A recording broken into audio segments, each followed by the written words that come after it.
당신은 지금 집 안에 있습니다.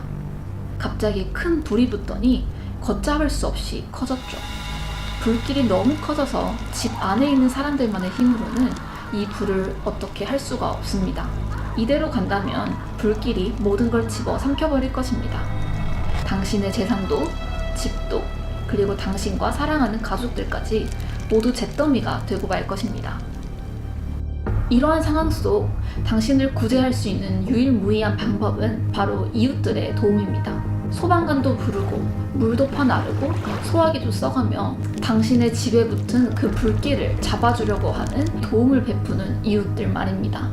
대학살이 일어날 때도 마찬가지입니다. 비인도적인 극악 범죄가 이어지는 상황 속 피해 당사자들이 스스로 학살에 저항하여 이 사태를 해결해 나가는 것은 매우 어려운 일입니다. 무고한 사람들이 학살되는 가운데 정부는 그들을 도와줄 수 없거나 또는 정부가 바로 그 폭력의 근원이라면 그들의 이웃인 우리 국제사회가 도움을 주어야 하는 것입니다. 우리는 인권을 유린하는 이 대학살을 막아야 할 도의적인 책임이 있습니다. 또한 글로벌 시대에 한 나라에서 학살이 일어나는 것은 온전히 그 나라만의 책임이라고 볼 수 없죠. 국제사회 속 다양한 요소들이 얽히고 설켜서 갈등들이 빚어내졌고 이러한 갈등들이 바로 크나큰 참사가 일어나게끔 하는 원인이 되기 때문이죠. 그렇기에 국제사회는 잔혹한 대학살을 그저 한 국내의 문제로만 치부할 수는 없는 것입니다. 우리는 모두 그들을 도와주어야 하는 이웃들인 것이죠.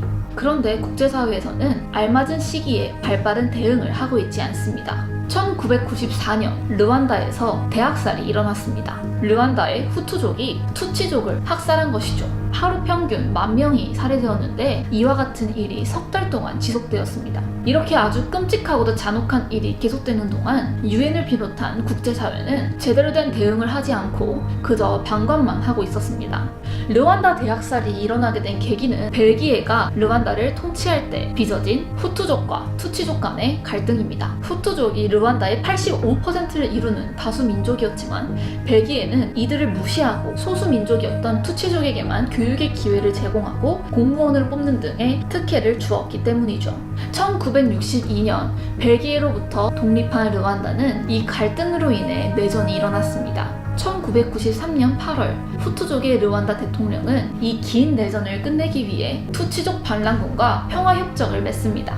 그 이후 유엔 평화군 2,500명은 후투족과 투치족이 평화협정을 잘 이행하는지 모니터하기 위해 르완다의 수도 키갈리로 파견됩니다. 하지만 1994년 그 평화는 깨지고 말았습니다. 르완다 대통령이 비행기로 이동 중에 그 비행기가 격추되어 폭발돼 숨졌기 때문이죠. 이에 후투족 강경파들이 투치족을 학살하기 시작했습니다.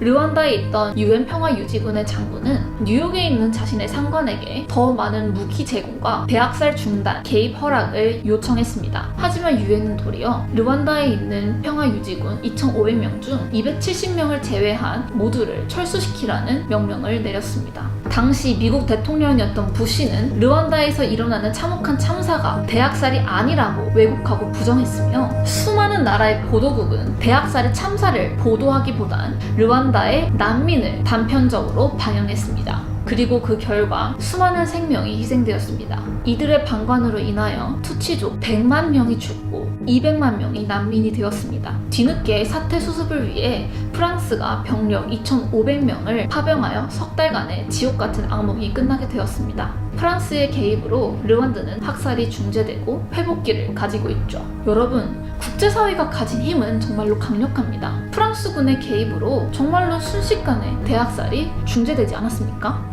하지만 르완다에서 대학살이 계속되는 동안 세계 인권 경찰을 자처해온 미국을 포함한 유엔 그리고 국제사회는 매우 소극적인 자세로 학살을 방관했습니다. 많은 나라의 정부들이 대학살이라는 잔혹한 참사는 다시는 되풀이되지 말아야 한다라고 얘기를 하면서 정말로 그들이 도움의 손길을 뻗을 수 있을 때는 도와주지 않았다는 것이죠. 그 이유는 정부가 자기 국가를 위한 계산을 하기 때문입니다.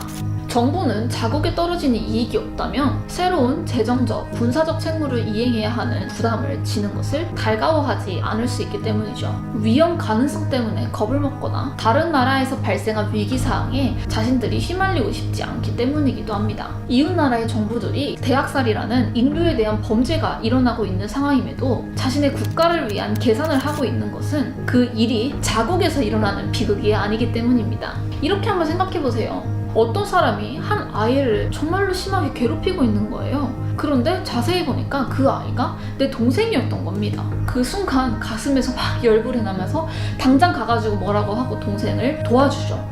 하지만 그 아이가 내가 잘 모르는 제3자, 그저 타인이다 라면은 상황이 좀 달라집니다. 내가 나서야 하나 말아야 하나 고민을 많이 하게 되죠. 같은 나쁜 행위이지만 그 행위의 대상이 바뀜에 따라 나의 행동과 생각이 달라지는 것이죠.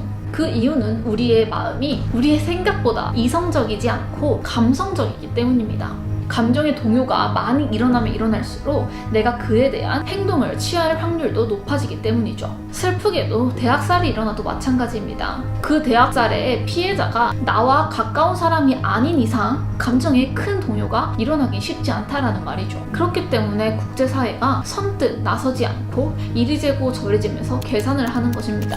자국을 위해 봉사하라 꼽아놓은 사람들이니 자국의 이익을 위해 일하는 것이 뭐 당연한 것이지요. 하지만 내 앞에서 집 한 채가 활활 타오르는데 그 안에 사람이 있다는 걸 알면서도 그저 방관하는 것은 잘못된 것인 것처럼 인권과 인간의 존엄성이 유린되는 대학살을 그저 방관하는 것 또한 잘못된 일이라는 것입니다. 국제사회가 이러한 안일한 태도로 일관한다면 피해는 더 커질 것이고 대학살은 반복될 것입니다. 우리 모두가 관심을 갖고 상황을 왜곡하지 않으며 적극적으로 대응을 했다면 그만큼 많은 생명을 구할 수 있었겠죠.